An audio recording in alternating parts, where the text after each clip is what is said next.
பண்பும் பழமையும் நிறைந்த தமிழ் மக்களுக்கு வணக்கம்ங்க. இந்த வீடியோவில் என்னை பேச வைத்த எம்பெருமான் முருகப்பெருமானுக்கு முதல் வணக்கத்தை தெரிவிச்சுக்கிட்டு வீடியோக்குள்ளே போகலாங்களா?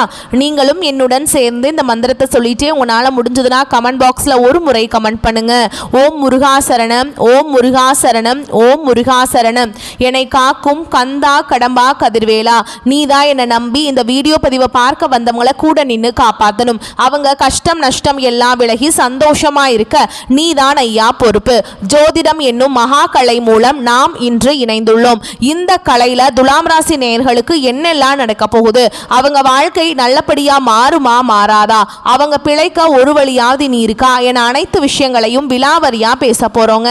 அதற்கு முன்னாடி சப்ஸ்கிரைப் பண்ணாதவங்க மறக்காம சப்ஸ்கிரைப் பண்ணிக்கோங்க. அப்படியே பெல் பட்டனையும் கொடுத்து ஆல் அப்படிங்கிற ஆப்ஷனையும் தேர்ந்தெடுத்து வைங்க. அப்பதான் நாங்க போடுற ஒவ்வொரு பதிவும் உடனே உங்ககிட்ட வரும். இந்த வீடியோ பதிவு எதுக்குன்னு பார்த்தீங்கன்னா 2025 இன்னும் ஒரு மாசம் தாங்க மிச்சம் இருக்கு. 11 மாசத்துல நடக்காதது அப்படி என்ன நல்லது இந்த மாதத்துல நடக்கும் அப்படின்னு கேட்டீங்கன்னா அதுதாங்க நம்மளுடைய இறுதி வாய்ப்புங்க. இந்த காலகட்டத்தில் உங்களுக்கு கிடைக்கிற நல்ல விஷயங்கள் எப்பவுமே இனி திரும்ப கிடைக்காதுங்க. கடைசி 30 நாட்கள்ல மறைந்திருக்கும் நல்ல விஷயங்கள் என்னென்ன அப்படிங்கறத இந்த பதிவுல நம்ம விலாவரியா பார்க்கலாங்க. நம்மளுடைய துலாம் ராசிக்காரங்களை பொறுத்த வரைக்கும் இவங்க எப்போதுமே நீதி சமநிலையை விரும்பக்கூடியவங்களா இருப்பாங்க, நியாயமானவங்களா இருப்பாங்க. அடுத்தவங்க கிட்ட பழகும் போதும் அடுத்தவங்க கிட்ட படித்தவங்களா படிக்காதவங்களா, ஏழையா பணக்காரனா, உயர்ந்தவனா தாழ்ந்தவனா அப்படிங்கிற பாகுபாடு பார்க்க மாட்டாங்க. எல்லார்கிட்டையும் ஒரே மாதிரி தான் பேசுவாங்க, ஒரே மாதிரி தான் பழகுவாங்க. காதலிலும் நட்பிலும் நம்பிக்கைக்குரியவர்களா நம்மளோட துலாம் ராசிக்காரங்க இருப்பாங்க. அழகாக நடக்கும் நபராக இவங்க இருப்பாங்க. எல்லாரையும் இணைக்கும் பாலம் இவங்களா இருப்பாங்க. அன்பும் அமைதியும் நிறைந்தவங்களா இருப்பாங்க நம்மளோட துலாம் ராசிக்காரங்க. இவ்வளவு அழகான அற்புதமான நற்குணநலன்களை கொண்ட துலாம் ராசிக்கார அன்பர்களே, எல்லாரும் சந்தோஷமா இருக்கீங்களா? ஏங்கம்மா நீங்க வேற, எங்க வாழ்க்கை இருக்கக்கூடிய பிரச்சனைகளை பார்த்தா கண்ணீர் வடிக்க கூட நேரம் இல்லாம நாங்களே சுத்திட்டு இருக்கோம், நாங்க எங்கம்மா சிரிச்சுட்டு சந்தோஷமா இருக்கோம் அப்படின்னு உங்க மனசுல நினைக்கிறது புரியுதுங்க. துலாம் ராசிக்காரங்களே, உங்க வாழ்க்கையில் இருக்கக்கூடிய அந்த பிரச்சனைகள் எல்லாம் தீர்வு கூடிய வாழ்க்கையில இருக்கக்கூடிய அந்த பிரச்சனைகளுக்கெல்லாம் தீர்வுகள் கூடிய விரைவில் கிடைக்க போகுது. உங்களுடைய ஆசைகள் கனவுகள் எல்லாமே நிறைவேற போகுது. உங்க வாழ்க்கையில இது நாள் வரைக்கும் இருந்த தடை தாமதம் எல்லாமே இனி வரக்கூடிய காலங்கள்ல காணல் நீரா மறைய போகுது. உங்க வாழ்க்கையில நல்லது மட்டும்தாங்க நடக்கும், கெட்டதுங்கிற பேச்சுக்கு துளி கூட இடம் கிடையாதுங்க. திருமணம் ஆகாதவர்களுக்கு திருமண தடை நீங்கி திருமணம் நடக்க போகுது. குழந்தை பாக்கியம் இல்லாதவங்களுக்கு குழந்தை பாக்கியம் கிடைக்க போகுது. பூர்வீக சொத்து ரீதியா இருந்த அனைத்து பிரச்சனைகளுக்கும் தீர்வு கிடைக்க போகுதுங்க. உங்களுக்கு வரவேண்டிய பூர்வீக சொத்து உங்க கையில வந்து சேரப்போகுது. துலாம் ராசிக்காரங்களே, சனி பகவான வழிபாடு செய்யுங்க. உங்க வாழ்க்கையில் இருக்கக்கூடிய கஷ்டங்கள் எல்லாமே காணாமல் போயிடும். துலாம் ராசிக்காரர்கள் இனி வரக்கூடிய காலங்களில் ஜெயிக்கிறது உறுதிங்க. நல்ல மனசு, உதவி செய்யக்கூடிய குணம் இது உங்களுக்கு பெரும் சக்தியாய் இருக்குது. ஆஞ்சநேய பெருமான், லக்ஷ்மி, குரு பகவான வழிபாடு எல்லாமே உங்களுக்கு வெற்றியை கொடுக்கும். குறிப்பா சனி பகவான மறந்துடாதீங்க. சனி பகவானுடைய வழிபாடு உங்களுக்கு வந்து அவரை ஏமா நான் வழிபாடு செய்யணும், எனக்கு அவரை பார்த்தாவே பயமா இருக்கு அப்படின்னு சொல்றீங்க. அப்படி முடியாதவங்க ஆஞ்சநேய பெருமானை வந்து வழிபாடு செய்யுங்க, ரொம்ப சிறப்பானதா இருக்கும். துலாம் ராசி வெற்றியாளர்கள், தனிமையில வாழக்கூடிய துலாம் ராசிக்கு இனி தனியா ஒரு ராஜ்யத்தை உருவாக்க போறீங்க. உங்க வாழ்க்கையில இனி வரக்கூடிய காலங்கள்ல சொர்க்கமா மாறப்போகுது. உங்களுடைய எண்ணம் போல் உங்க வாழ்க்கையில நல்லது மட்டும்தாங்க நடக்கும், கெட்டதுங்கிற பேச்சுக்கு துளி கூட இடம் கிடையாதுங்க. நம்மளுடைய துலாம் ராசிக்காரங்க நீதி, நியாயம், தர்மம் ஆகியவற்றை உயிர் மூச்சு கொண்டு வாழக்கூடியவங்களா இருப்பாங்க. இவங்க மற்றவர்களின் தேவைகளை எளிதாக பூர்த்தி செய்யக்கூடியவங்களா இருப்பாங்க. ஆனா இவர்களின் சொந்த தேவைகள் கவனிக்கப்படாம போகுது. கடந்த 10 மாதங்கள் கஷ்டமா இருந்துச்சு. இந்த 11வது மாதமும் ரொம்ப கஷ்டம். அடுத்து வரக்கூடிய 30 நாட்கள் தெய்வங்கள் மனமிறங்கி சில வாய்ப்புகளை உங்களுக்கு வழங்க போறாங்க. அவற்றை பயன்படுத்தி கொண்டா அது ஒரு புதிய அத்தியாயத்தின் தொடக்கமா உங்களுக்கு இருக்கும். சூரியன் ஆளுமையை வெளிப்படுத்துறார். சுக்கிரன் 11ஆம் பாவத்துக்கு செல்கிறார். இது லாபகரமான நிலை. சனி 5வது பாவத்தில் நன்மையை தரப்போறார். குரு 7ஆம் பாவத்தில் இருக்கிறார். இது புதிய தொடர்புகள் மற்றும் குடும்ப முன்னேற்றத்தை குறிக்குதுங்க. பணம், மரியாதை எல்லாமே கிடைக்கும். புதன் பேச்சுக்கும் யோசனைக்கும் வலிமையை சேர்க்கிறார். இவை அனைத்தும் சேர்ந்து விதியை மாற்றக்கூடிய கூட்டணியாக அமைகிறதுங்க. பணம், புகழ், உறவு, ஆரோக்கியம் எல்லாமே மேம்படும். புதிய வேலை வாய்ப்புகள் கிடைக்கும். பழைய மன அழுத்தம் குறையும். யாரோ ஒருவர் வாழ்க்கையில முன்னேற்றத்திற்கான வழியை காட்டுவாங்க. வீட்டில் சந்தோஷமான நிகழ்ச்சிகள் நடக்கும். ஆனா அவசரப்படாம பொறுமையா இருக்கணும். காதல் உறவுகள் மேம்படும். குடும்பத்துல அமைதி நிலவும். சிறிய வரவு கூட பெரிய நிம்மதியை தரும். கடன்கள் அடைக்க வாய்ப்பு கிடைக்கும். மன அமைதி, நல்ல தூக்கம், உடல் ஆரோக்கியம் மேம்படும். சுவாச பிரச்சனை இருந்தா கவனமா பார்த்துக்கோங்க. உங்களுடைய உடல் நலத்தை வெள்ளிக்கிழமைகள்ல மகாலட்சுமி தாயாரை வழிபாடு செய்யுங்க. சுக்கிர பகவானுக்கு பால் அபிஷேகம் செய்து தீபம் ஏற்றி வழிபாடு செய்யுங்க. சனிக்கிழமைகளில் எள்ளெண்ணெய் தானம் கொடுங்க. சனீஸ்வர பகவானுக்கு எள்ளெண்ணெய் தீபம் ஏற்றுங்க. நாகராஜர் வழிபாடு செய்யுங்க. புதன்கிழமைகளில் விஷ்ணு பகவானுக்கு துளசி மாலை அணிவித்து தீபம் ஏற்றி வழிபாடு செய்யுங்க. வேலை, தொழில், ஒப்பந்தம், சம்பளம் ஆகியவற்றில் குருவின் துணை இருக்கும். பதவி உயர்வு சாத்தியம். நண்பர்கள் மூலம் எதிர்பாராத உதவிகள் கிடைக்கும். சுய தொழில் செய்பவர்களுக்கு புதிய ஒப்பந்தங்கள் கிடைக்கும். குடும்பத்தில் மகிழ்ச்சி அதிகரிக்கும். ஆனால் பண விஷயத்தில் கவனமாக இருக்கணும். கொடுக்கல் வாங்கல கவனம் தேவை. ஆண்களுக்கு வேலை மாற்றம் நன்மையை தரும். பெண்களுக்கு புதிய உறவு மற்றும் குடும்பத்தில் அமைதி கிடைக்கும். கல்வி, தேர்வு, ப்ராஜெக்ட் போன்றவற்றில் வெற்றி கிடைக்கும். குடும்ப உறவுகளிடம் வாக்குவாதங்கள் செய்ய வேண்டாம். உறவுகளுக்குள்ள நல்ல பிணைப்பை உண்டாக்கணுங்க. விதி கை கொடுக்க போகுது. வளர்ச்சி, வெற்றி, பிரகாசம் உண்டாக போகுது. உங்களுடைய ஆசைகளும் கனவுகளும் நிறைவேற போகுது. நேர்மை, நியாயம், சமநிலை ஆகியவற்றை தாங்கி பிடிக்கணுங்க. சுக்கிரன் ஆதரவாக இருக்க போறார். கவர்ச்சி, பேச்சு, தன்னம்பிக்கை அதிகரிக்கும். புதிய வேலை, புதிய திட்டம், புதிய தொடர்புகள் ஏற்படும். குடும்பத்தில் பழைய மனக்கசப்புகள் குறையும். மாணவர்கள் கூர்ந்து கவனிக்கும் திறன் அதிகரிக்கும். போட்டி தேர்வுகளுக்கு தயாராகலாம். யோசனைகளை எல்லாரிடமும் சொல்லாதீங்க. சிலர் பொறாமைப்படலாம். நேரத்தை வீணடிக்காதீங்க. அதிர்ஷ்டமான கதவு திறக்க போகுது. உள்ள செல்லுங்க. வாய்ப்புகளை பயன்படுத்தி கொள்ளுங்க. யாரையும் நம்ப வேண்டாம். பொறுமையா இருங்க. வாழ்க்கையில நடந்தது எல்லாமே ஒரு காரணத்துக்காக தான் கஷ்டப்பட்டீங்க. இப்போது சந்தோஷமா இருக்க போறீங்க. வெளிநாட்டு வாய்ப்பு, ஆன்லைன் ப்ராஜெக்ட் போன்றவற்றில் உங்களுக்கு வெற்றி கிடைக்க போகுதுங்க. குடும்பத்தில் மங்கள நிகழ்ச்சிகள் நடக்க போகுது. உங்களுக்கு இந்த காலகட்டம் அதிர்ஷ்டம் தரக்கூடிய எண்கள் 3, 6, 9. அதிர்ஷ்டம் தரக்கூடிய நிறங்கள் நீலம், பச்சை, மஞ்சள். அதிர்ஷ்டம் தரக்கூடிய திசை வடமேற்கு, தென்கிழக்கு. அதிர்ஷ்டம் தரக்கூடிய தெய்வங்கள் முருகர், விநாயகர் பெருமானுங்க. உங்க வாழ்க்கையில் இந்த காலகட்டம் மேலும் நல்லதெல்லாம் நடக்க நீங்க செய்யக்கூடிய பரிகாரம் என்னன்னு பார்த்தீங்கன்னா, வெள்ளிக்கிழமைகளில் பால் அபிஷேகம் செய்யுங்க. தீபம் ஏற்றி வைங்க. துளசி மாலை அணிவிங்க. சனி பகவானுக்கு எள் தானம் கொடுங்க. எள்ளெண்ணெய் தீபம் ஏத்துங்க. பசுமாட்டுக்கு பச்சை கீரை தானம் கொடுங்க. புதன்கிழமைகளில் துளசி மாலை அணிவித்து பெருமாளுக்கு தீபம் ஏற்றி வழிபாடு செய்யுங்க. உங்க வாழ்க்கையில் இருக்கக்கூடிய அனைத்து பிரச்சனைகளும் காணாம போயிடும். துலாம் ராசிக்காரங்களே, நியாயத்தையும் சமநிலையும் நம்புங்க. கஷ்டத்துக்கு பின் தெளிவான வாழ்க்கை இருக்குது அப்படிங்கிறத புரிஞ்சுக்கோங்க. இந்த 30 நாட்கள் உங்களுக்கு பலன் தரக்கூடியது. புதிய முயற்சி எடுக்க பயப்படாதீங்க.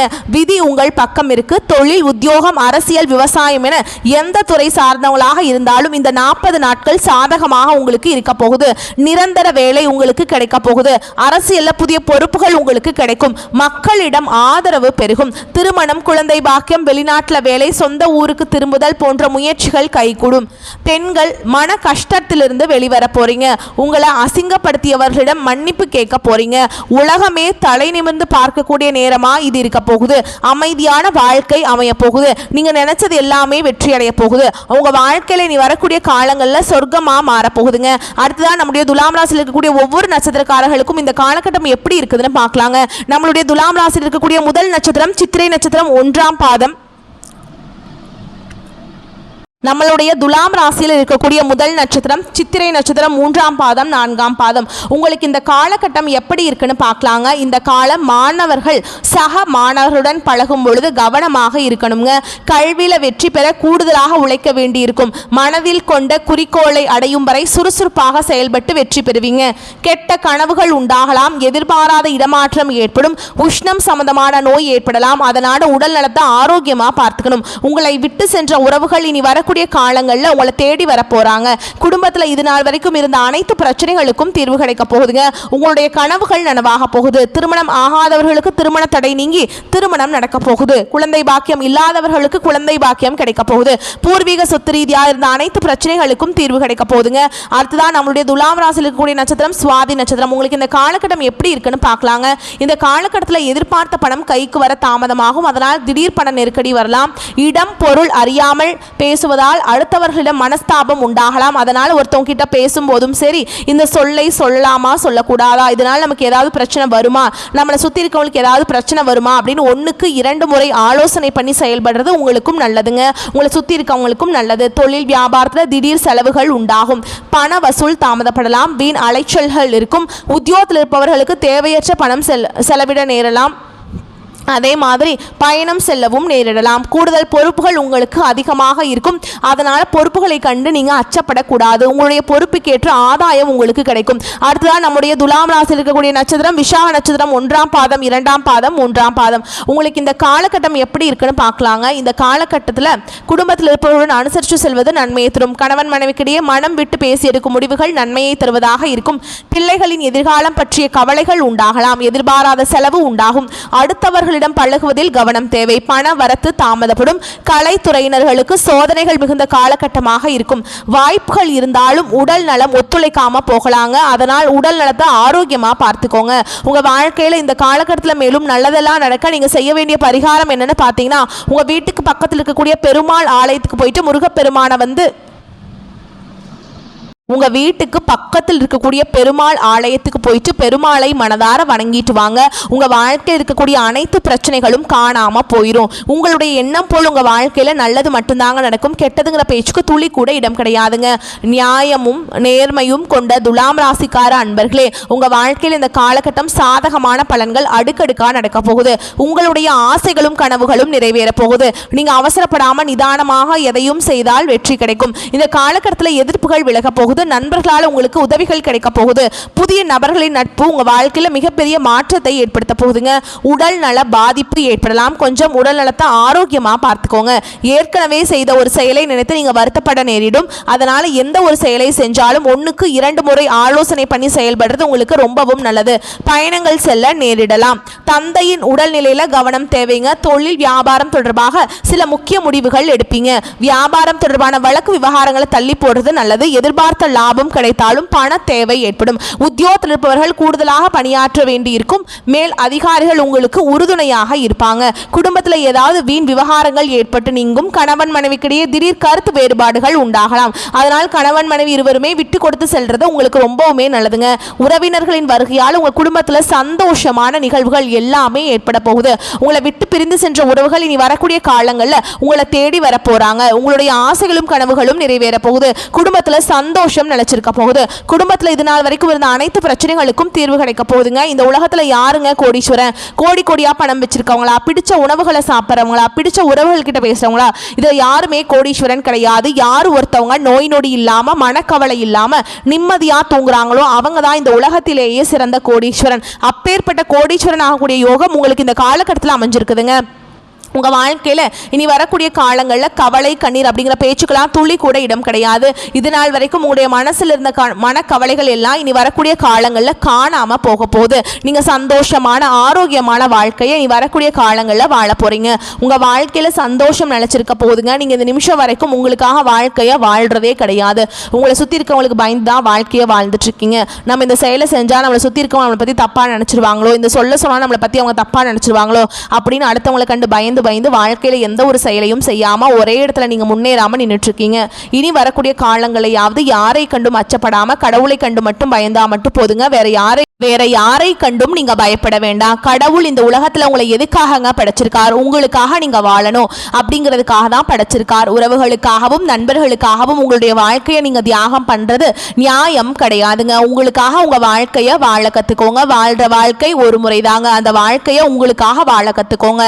நீங்க என்னதான் உங்க வாழ்க்கையை தியாகம் செஞ்சாலும் உங்களை சுத்தி இருக்கக்கூடிய உறவுகளோ நண்பர்களோ நீங்க கஷ்டப்படக்கூடிய சூழலை உதவுவாங்க அப்படின்னு பாத்தீங்கன்னா நிச்சயமா கிடையாதுங்க. இந்த கலியுகத்துல எல்லாருமே நம்மளை தேவைக்காக தான் பயன்படுத்துறாங்க. தேவைக்காக தான் நம்மளை பயன்படுத்துறாங்களா அப்படிங்கிறது நீங்க தெரியாத வரைக்கும் வாழ்க்கையில முன்னேறாம அதே இடத்துல தாங்க இருக்க முடியும்.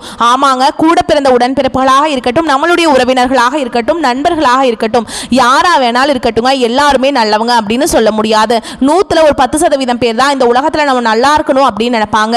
மீதம் இருக்கக்கூடியவங்க எல்லாருமே நம்மளை பத்தி துளி கூட கேர் பண்ணிக்கவே மாட்டாங்க. ஒரு மனிதனுடைய மனசுல ஒரு நாளில் தோன்றக்கூடிய எண்ணங்களும் அதிர்வுகளும் தொடர்ந்து ஒரே மாதிரி இருக்காது இல்லைங்களா? இதனால தான் சிலர் ஒரு நேரத்தில் ரொம்ப நம்பிக்கையாகவும் சில நேரத்தில் பலவீனமாகவும் இருக்காங்க. துலாம் ராசிக்காரங்க சில நேரம் தன்னம்பிக்கையுடனும் இருப்பீங்க, ஆனால் சில நேரங்களில் கவலை எல்லாமே சூழ்ந்திருக்குங்க. சில நேரங்களில் வேலை, வருமானம் மற்றும் தடைகள் காரணமாக பலவீனமாக உணர்வீங்க. உங்கள் வாழ்க்கையில் எவ்வளவு கஷ்டம் வந்தாலும் சரிங்க, துலாம் ராசிக்காரங்களே உங்களை மட்டும் நீங்கள் பலவீனமாக நினைக்க வேண்டாம். தைரியத்தோடு தன்னம்பிக்கையோடு உங்களுடைய செயல்களை செஞ்சுட்டு வாங்க. நிச்சயமாக உங்கள் வாழ்க்கையில் முன்னேற்றம் வரும். குலதெய்வம் எங்கேயோ இருக்குது, என்னமோ இருக்குது அப்படின்னா நீங்கள் நினைக்க வேண்டாம். நீங்கள் எங்கே இருந்தாலும் ஒரு தீபம் ஏற்றி வச்சு அந்த தீப ஒளியில் தெய்வங்கள் இருக்கிறாங்க அப்படின்னு நினச்சி வழிபாடு செய்யுங்க. குலதெய்வமே தெரியாவிட்டாலும் வீட்டில் தீபம் ஏற்றி வச்சு வழிபாடு செய்கிறது உங்களுக்கு ரொம்ப நல்லதுங்க. ஏதாவது ஒரு நல்ல நாளில் குலதெய்வத்தை நினச்சி வழிபாடு செய்யுங்க. குலதெய்வ வழிபாடு குலம் காக்கும், குலம் தலைக்கும். முதல்ல குலதெய்வம், அப்புறம் இஷ்டப்பட்ட தெய்வம், அப்புறம் உங்களுக்கு விருப்பப்பட்ட தெய்வம். எந்த கோயிலுக்கு போனாலும் என்ன பண்ணாலும் ஏற்றம் இல்லையே அப்படின்னு நீங்கள் சொல்லுவீங்க. தினமும் எந்திரிச்ச உடனே சூரிய பகவானை நமஸ்காரம் பண்ணுங்க. அவங்களுடைய அனுகிரகம் இருந்தால் போதும். மற்ற கிரகங்கள் எல்லாம் சாதகமாக இல்லைனா கூட பரவாயில்ல, அந்த சூரியனுடைய பிரகாசம் உங்கள் வாழ்க்கையவே பிரகாசமாக மாற்றிடும். அந்த வெளிச்சம் உங்களை சேரும். உங்கள் வாழ்க்கையில் இருக்கக்கூடிய கண்ணீர் எல்லாம் கரைஞ்சு போயிடும். தேவையற்ற நபர்களுடன் பழக்க வழக்கம்லாம் வேண்டாம். அதெல்லாம் பழக்க வழக்கம் வச்சு நேரத்தை வீண் செஞ்சிடாதீங்க. யார் பேச்சையும் கேட்க வேண்டாம், ஓகேங்களா? நீங்கள் யார் பேச்சை கேட்க வேண்டும் என்பதில் நீங்கள் ரொம்ப கவனமாக இருங்க. மன அழுத்தம் மற்றும் தூக்கமின்மை ஏற்படலாம். கொஞ்சம் பார்த்து ஜாக்கிரதையாக உடல் நலத்தை பார்த்துக்கோங்க. தினமும் காலையில் 6 மணிக்கு தியானம் செய்யுங்க. நீங்கள் தூங்கினாலும் பணம் தரக்கூடிய தொழில்களையும் வேலைகளையும் உருவாக்குங்க. இனிமையாக வாழ்க்கையை வாழுங்க. இளமையாக இருக்கும் போதே உங்கள் முன்னேற்றத்தை உறுதி செய்யுங்க. சனிக்கிழமைகளில் சனி பகவானுடைய வழிபாடு உங்களுக்கு ரொம்ப நல்லதுங்க. உங்கள் வாழ்க்கையில் நல்லது மட்டும்தாங்க நடக்கும். மனிதனாக பிறந்த ஒவ்வொருவருக்கும் ஆசைகள் இருக்க தான் செய்யும். அந்த ஆசைகளை நம்ம நினச்சா மட்டும் பத்தாதுங்க. முழு மனசோடு நம்மளுடைய ஆசைகளை அடைவதற்கான வழியை ஒவ்வொரு நாளும் என்ன பண்ணணும்னு யோசிச்சு அதற்கான திட்டங்களை தீட்டி உழைச்சிக்கிட்டே இருக்கணும். உழைச்சா நிச்சயமாக நம்மளுடைய ஆசைகள் எல்லாமே நிறைவேறும். உங்கள் வாழ்க்கையில் வரக்கூடிய காலங்களில் உங்களுடைய அனைத்து ஆசைகளும் நிறைவேறப் போகுது. அப்படி ஒவ்வொரு மனிதனுக்கும் இருக்கக்கூடிய பொதுவான ஆசை என்னென்னு பார்த்தீங்கன்னா 16 செல்வங்களையும் அடைந்து வாழணும் அப்படின்னு தான் ஒவ்வொரு மனிதனுடைய ஆசையும் இருக்குதுங்க. பணம் வேணும், பதவி வேணும், புகழ் வேணும், கௌரவம் வேணும் அப்படின்னு தான் ஒவ்வொரு மனிதனும் தினமும் வாழ்ந்துட்டு இருக்கான். அதை நோக்கிய பயணத்தை தான் ஒவ்வொரு நாளும் மனிதன் தினமும் வாழ்ந்துட்டு இருக்கான். ஒவ்வொரு நாளையும் ரசித்து வாழ்றது கிடையாது. எந்த ஒரு மனிதனும் போராட்டத்தில் தாங்க இந்த உலகத்தில் வாழ்ந்துட்டு இருக்காங்க. இந்த வீடியோ பதிவு உங்களுக்கு பிடிச்சிருந்ததுன்னா வீடியோக்கு ஒரு லைக் பண்ணுங்கள். நம்ம சேனலை சப்ஸ்கிரைப் பண்ணிக்கோங்க. மேலும் பிடிச்சிருந்தா ஃப்ரெண்ட்ஸ் அண்ட் ஃபேமிலிக்கு ஷேர் பண்ணுங்கள். நம்ம சொல்லக்கூடிய அனைத்து தகவல்களும் பொது பலன்களே. உங்களுடைய தனிப்பட்ட ஜனன ஜாதகத்தை பொறுத்து சிறிதளவு மாறுபடும். வந்த கஷ்டங்கள் கரையட்டும், வரக்கூடிய கஷ்டங்கள் விலகட்டும். என்றென்றைக்கும் கடவுளுடைய அனுகிரகம் உங்களுக்கு துணை வரட்டும். வரக்கூடிய வாய்ப்புகளை மட்டும் கரெக்டாக பயன்படுத்திக்கோங்க. வாழ்த்துக்கள். நன்றி, வணக்கம். வாழ்க வளமோடு நலமோடு.